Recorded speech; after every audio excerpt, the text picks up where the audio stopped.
subscribe.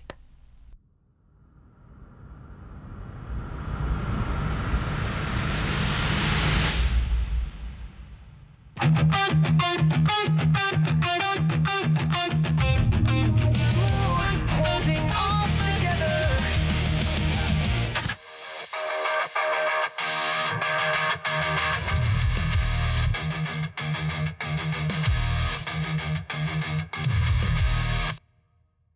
Welcome back to the Angry Ops Guy podcast. Ops Mike here.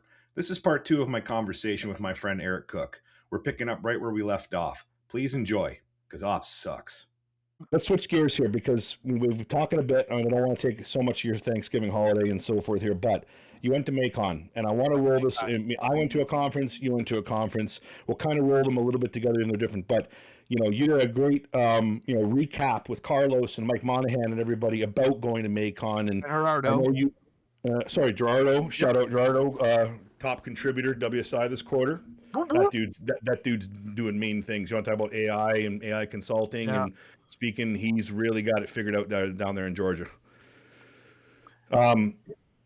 Tell us about Macon though, because you've been huge on this. You're a big advocate in the network. You try to get people promo code, try to get a volume of people down. I haven't been able to make it the last couple of years just due to logistics and stuff. But how was it this year? And are you as mind blown as you are? Because you are a big tech geek and you love that stuff. I do love it. And, there's now 2 events that I go to every year that don't have anything banking related that I like to go to that also recharge my batteries and give me some ideas. And then my goal whenever I go to an event that's not a banking event is try to figure out, well, what did they say?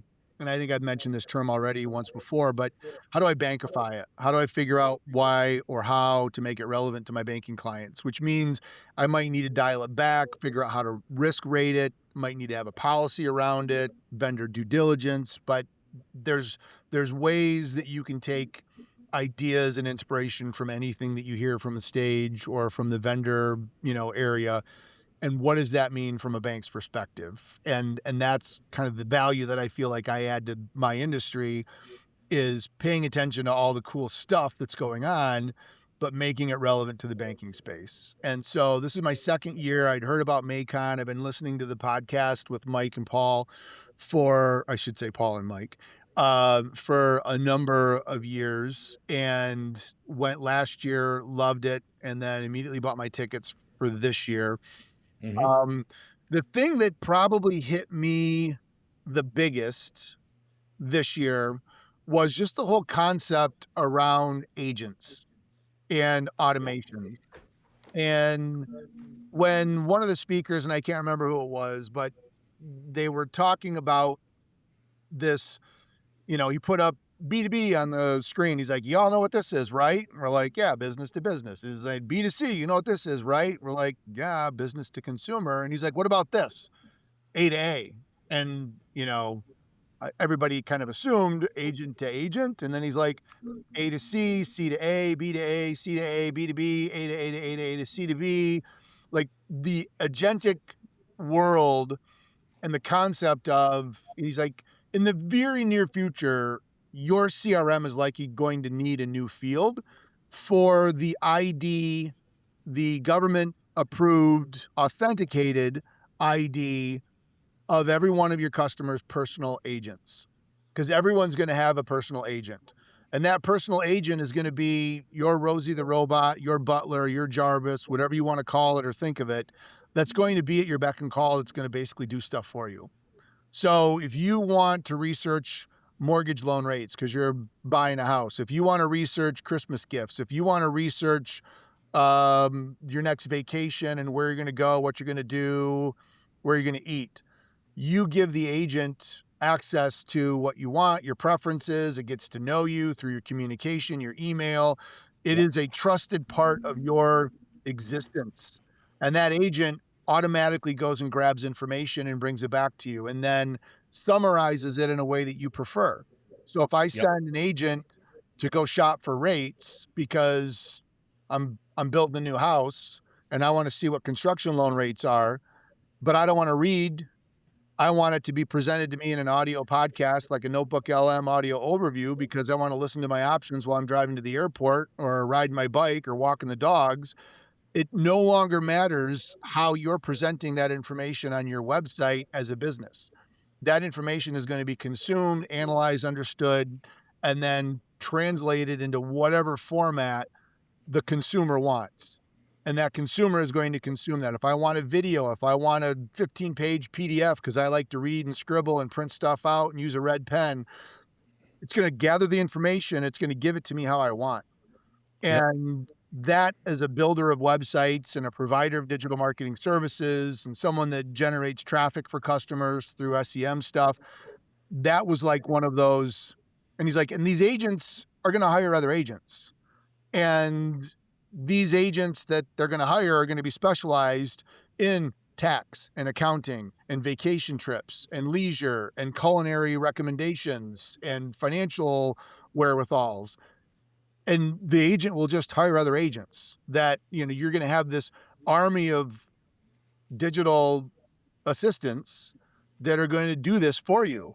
And over the next 2.5 days, there were people that would get up on stage and they're like, oh, this is a case study. So this organization has 35 employees, 35 human employees, and 120 digital staff members, which are all AI agents that appear on the organizational chart, that are doing specialized tasks that you can chain together and do things in sequence.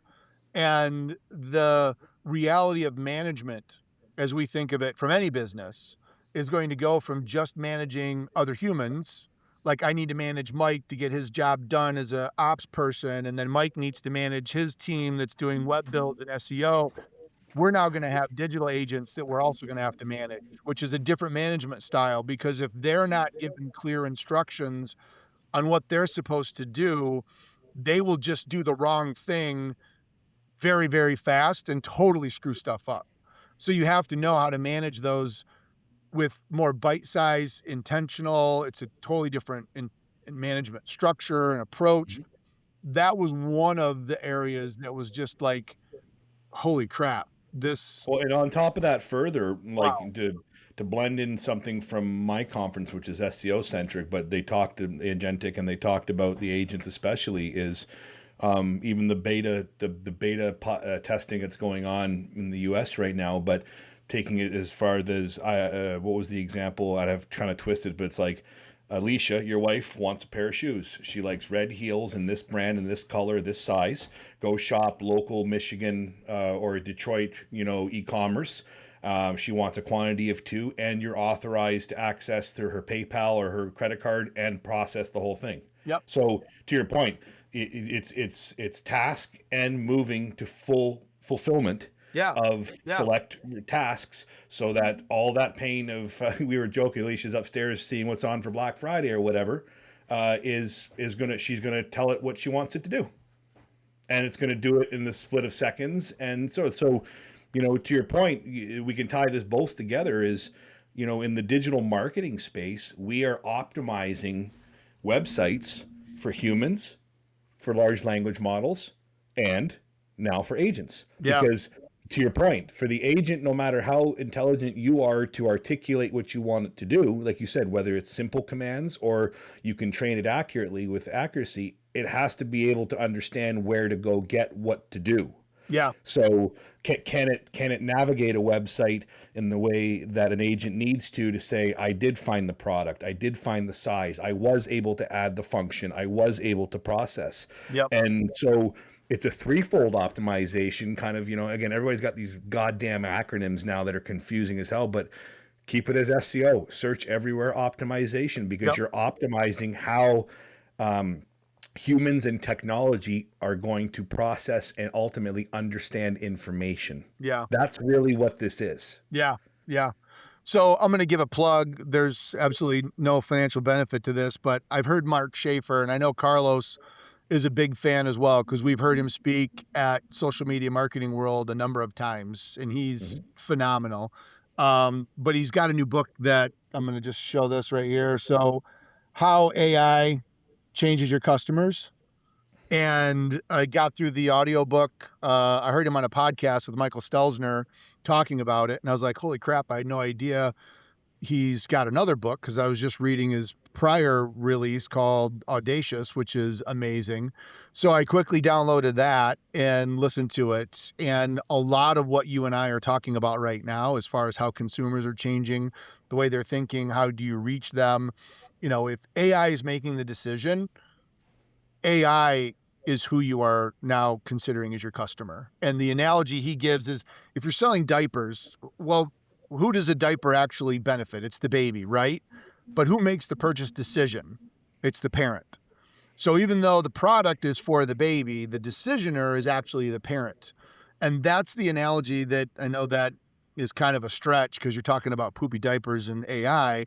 But the reality is, if AI is the parent deciding what's best for the consumer, how are we preparing, whether it's from an SEO or a content or thought leadership or reputation, whatever, relationships, to keep that relevancy? And we're fighting with it on our end in the banking space. I know you deal with this.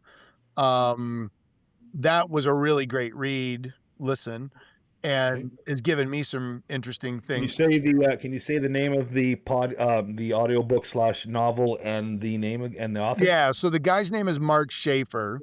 Mark And the Schaefer. book is How AI Changes Your Customers, Mhm. The Marketing Guide to Humanity's Next Chapter. Interesting.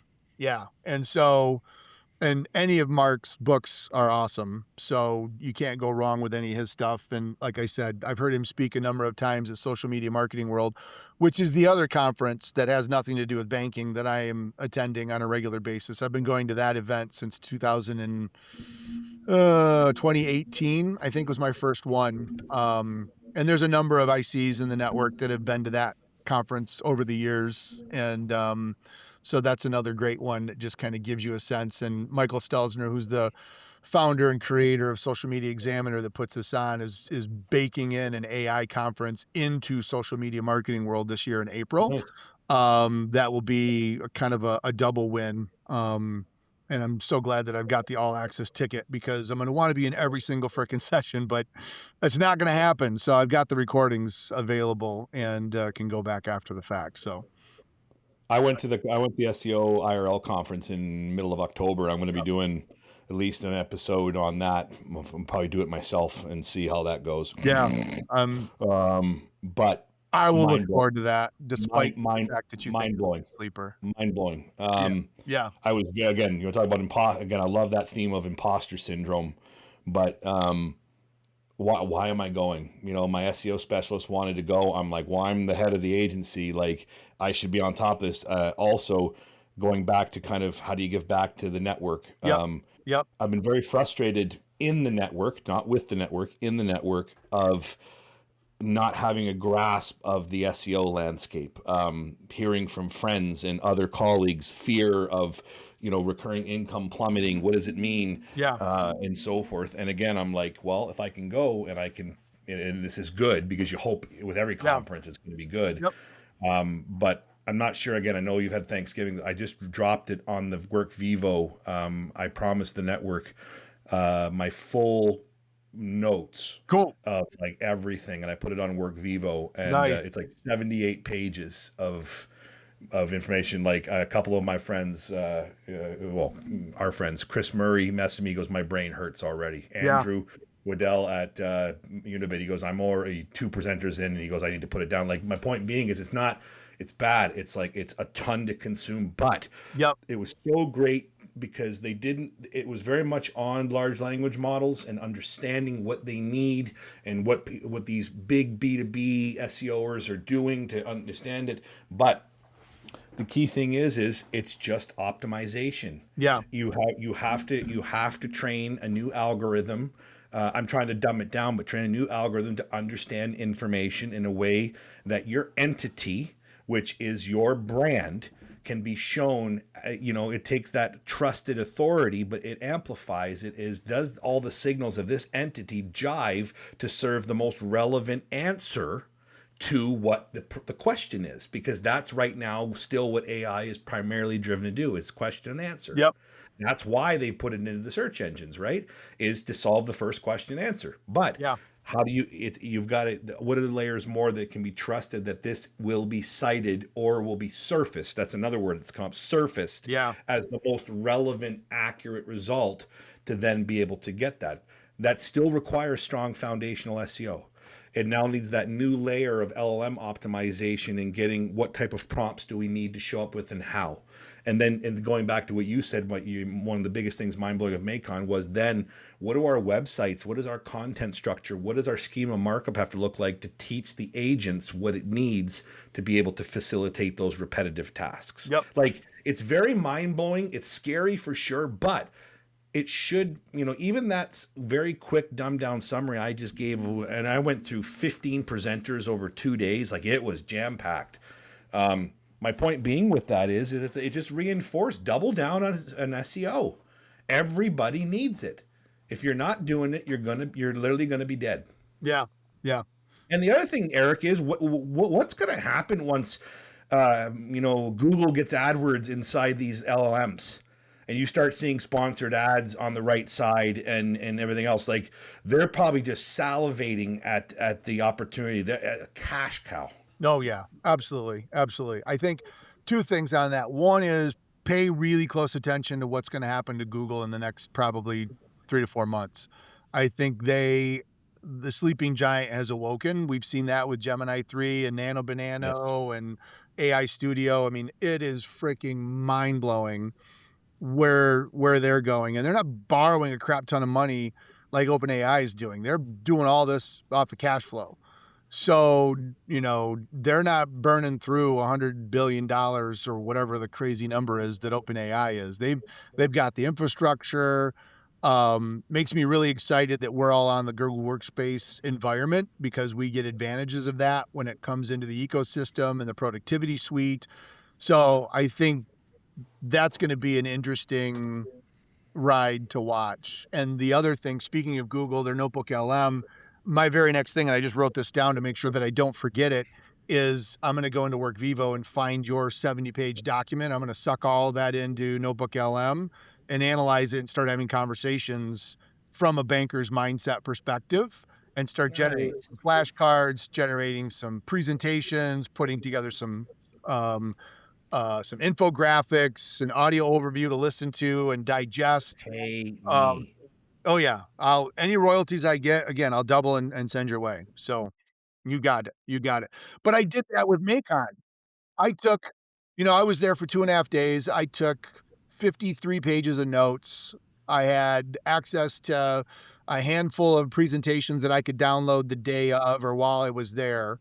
And I generated a 40-minute audio overview that I listened to a couple of times on my way back to Michigan and gave me the ability to relive the high points. And I framed it, from my 2.5 days at Macon, give me the high points of things that would be relevant from a community banker's perspective. If I'm a marketing director, a C-suite executive, or someone responsible for the future of my bank in the age of AI. And the other element that I've been playing around and tweaking with, and I'll give you this, and then we should probably think about wrapping up so that we get this under like 5.5 hours. But I went in and I said, there will likely be areas in this summary that may feel uncomfortable for a typical community bank. Insert whatever business you work with, that they may feel like it's beyond their capacity, capability, or comprehension. Gently remind the listener that I run an agency called WSI. I'm a banking veteran of 30 plus years. I speak and teach and educate, that we are here as their partner to help them. They don't have to do it alone. And at the end, provide a gentle reminder to visit us at poweredbywsi.com that we're here to help. And so it took that audio overview that I actually really enjoyed, and it helped me remember what was going on in Cleveland for 2.5 days. But now I put that on my website, and it's a 40-minute soft sell audio overview, gently reinforcing the fact that we're here to help clients get over the stuff they might not feel comfortable with doing themselves. And, I don't think a lot of people are thinking of it as, yeah, it's a great educational platform, but you could turn it into a sales tool as well. And and that's why I get so excited just about living right now, and because there are so many cool things that we get to play with, that we get to use on a day in and day out basis. Sometimes it's hard filtering out the noise because there's so much that we want to play with. But when you find a tool that does so much, like a Notebook LM, or there's been others that have gotten, even when ChatGPT first came on the scene, that we get to explore and learn and be that expert for our clients because they don't understand it. They're not playing with it like we are and investigating. That's where the excitement comes, because then back to the Hatfield, the eyes get excited and the energy you can see, and they write stuff down and they come up to you afterwards like, holy crap, I had no idea you could do that. That's what we live for, because that is adding value. And that's what we get compensated for as consultants and as advisors to our clients.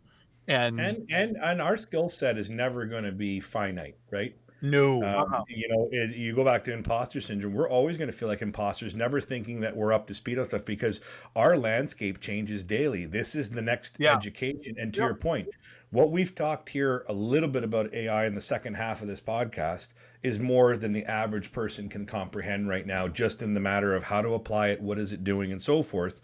And to even some ICs that are struggling to understand the concept just being newer, whereas we're more tenured. My point simply being is we got to keep learning, and if we keep learning, our job is actually to educate the end customer. That's the real value. You're not buying my tactical solution.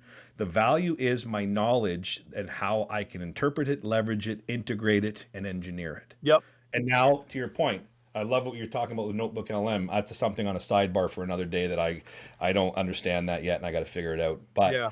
I love how you're like, let me take this and not try to fit it into a box of interpret this banking sector. Yeah. It's what is applicable out of this that will actually have impact for a banker or a bank to say, aha. Because now that's the real key, right? Is how do you get that one, going back to that person in the crowd, that nod, they're writing something down. That's what you want them to do. Absolutely. Because now you're valuable, because now you stick out in a commodity-centric business of everybody can market everything. Yep. Totally. And that's our specialty, is to keep learning. But I do want to end on a better story. Eric knows this one, and this one happened last year, and this was another one of my proudest clown moments. Eric's presenting, I think it was after Maycon last year, and he's up there, and I'm like, I can't sit here and watch this. I love this man. I'm going to stir up his shit. So I tried, like the jackroot, I tried to go to Skype and say something inappropriate that, Alicia, if she walked past, be like, that's not what two men should say to each other. He doesn't respond. He's smart. He's learned. But they gave me a form of open forum where I can type in the chat. So I put anonymously in the chat, and he's just started, oh, it's Eric, hey guys, everybody's got his floral shirt on, looking dapper. He's like shining his fresh award here behind him saying, agency here, Eric here. And so I type in the chat, but I make it anonymous on purpose because I have an integrity to keep. And I sit there and say, Eric Cook is a sexy digital marketer. And I'm just going to sit there and bask in my glory. And God love her, Rima, out of anybody, moderating the thing, comes in. She goes, what a nice compliment. You've got, Eric's got a fan. And I'm just dying because, I'm like, how do you not know that this is me? So Eric comes around out of it. I send him a WhatsApp. I say, you killed it, dude. Like always. Great presentation. Love you. And he comes back to me and he's like, you fucker. He's like, I was getting pings. I'm getting notices. I'm trying to block everything. I'm trying to focus on this 8-minute presentation recap that I got to do. And then he sends me a message. And he goes, and I'll read this. And Madam Presval, who we love dearly. Absolutely. Hey, Val. Hey, Rima. Hey, Val. She doesn't listen to the podcast. I asked her at regionals in Canada. I'm like, Val, do you listen to the podcast? She's like, I've heard of it. I'm like, nice. Thanks, Val. Have you on next week. So Valerie texts Eric and she's like, you have an admirer. And she takes the screenshot and I'm just waiting for the punchline. And he writes back, he goes, who do you think that is? And she writes back, oh, this is to me. Mike G? Question mark. Nailed it. We are on a global open forum across the world, different time zones, and the president of WSI knows that the Neanderthal Mike is trying to seduce Eric while he's presenting something respectable and informative to the network. So, And I was able to hold it together, but I would be lying if I said I didn't have to bite my cheek at least twice during that presentation. So thank you for that. I appreciate that. so Look, anybody's presenting an open forum, anybody's presenting at a convention, or anybody's doing anything online, watch out if I'm in the moderator and queue. that is the reason why you and I will never co-host an annual convention. No, that is not fair because I can be polite and respectful, and I think you and I would have a hoot. If they're having issues and they have two mics, I'm willing to do stand up with you, but no fat jokes. Okay. I do think we need to pull Ryan Kelly into this as well. I think Ryan would just be staring at me with lasers, being like, "You are so unprofessional. Like, get away from me." well, you know, he's used to it. He's used to it. No, you guys are a dynamic duo up there. I would want to see you two bantering all again. Those are some of the best conventions when you guys, because you guys are shameless in the best way possible to make people laugh, Yeah. and that's what you need when the spotlight's on you, is to shake up the hangover, the coffee, the miserable, or the sunburn, and that's what you guys do. But we got to get out of here. So, Eric, is there anything? Another hour of the podcast. The real boss of WSI Michigan. Yep.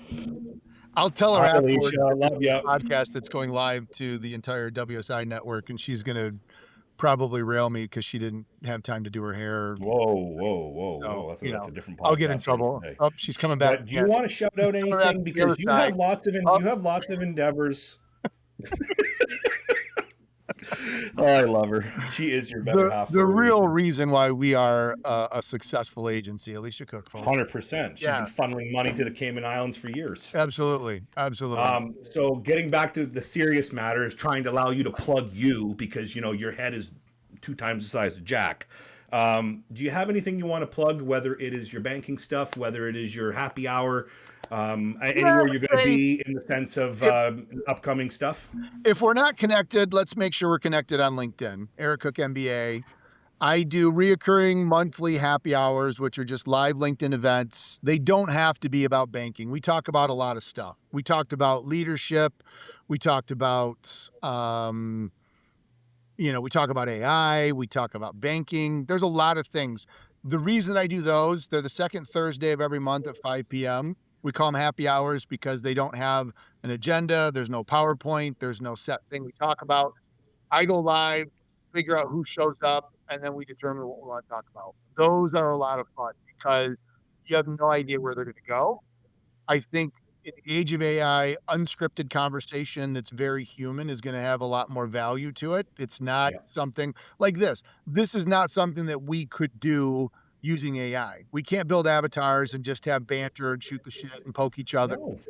That just doesn't happen. And so things like that, things like the happy hour, those are going to be areas where you can express value and build relationship and credibility and humility, and get an emotional connection with your audience. And sit in on that, come up on stage, be part of the conversation, get comfortable, and then launch your own. Do something yourself for the people that you're trying to connect with and influence, and use our happy hour as a test ground for it, to be able to just, how do I understand the technology and the nuance and whatnot. We take that content, we break it down, and we do little vignettes afterwards. I'm sure that process could be a whole lot more efficient. But just things like that, continue to give back to the network, post and work Vivo, share thoughts and ideas, keep an eye, make sure you've got all your settings, your notifications, your alerts turned on. Because when you have colleagues that are sharing things inside of Work Vivo, you probably want to know it. And you probably want to dial back in. You probably want to get access. You probably want to make sure when someone like Mike is posting a 70-page document on all sorts of kick-ass AI-driven SEO stuff. You want to know when that happens. And being an active participant in the family makes us all that much better. And that's the plug that I would basically give you to kind of put a bow on this and wrap it up. And just, I love you, buddy. I appreciate being part of this. I appreciate you being in my life. I know it's Thanksgiving, so maybe I'm a little more emotional than normal, but you are a big part of why I enjoy WSI, and a perfect example of a friendship that can exist, but on an intermittent in-person basis, but that doesn't matter because when we're together, it's like we were never apart. And I love that.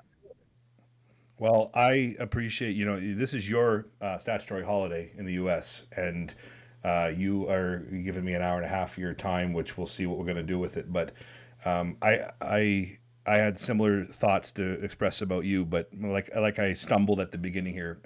You are one of the first memories I have, one of the first, people that gave me an opportunity to say hello and become your friend, even though we had an age gap at that time and so forth. And like you said, every time I've had a chance to see you since then over the years, it's like day one all over again, which is tremendous. And the respect I have for you. I was so thrilled when you won the Agency of the Year award, and previous to that, you won an achievement award for yourself in Punta Cana, and I had some choice words there to share with you privately. But you're killing it, dude, and I'm so happy at this stage of your agency. Not that any other stage was lackluster or better, but you are on a rocket ship right now of opportunity, and you're one of the power people in WSI to me. So No, I appreciate that. I hope you stay around.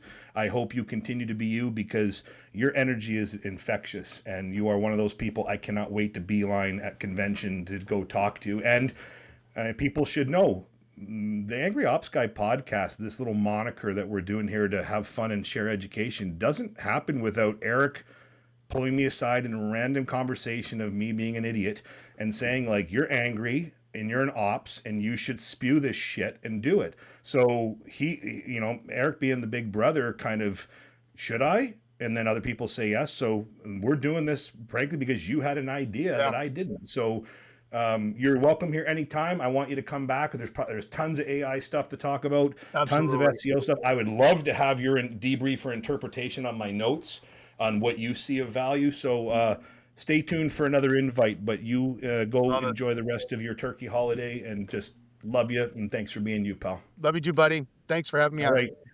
Angry Ops Guy _WSI. Follow us on YouTube. We're on Spotify, Apple Podcast, and we will see you next time. We're out. Peace.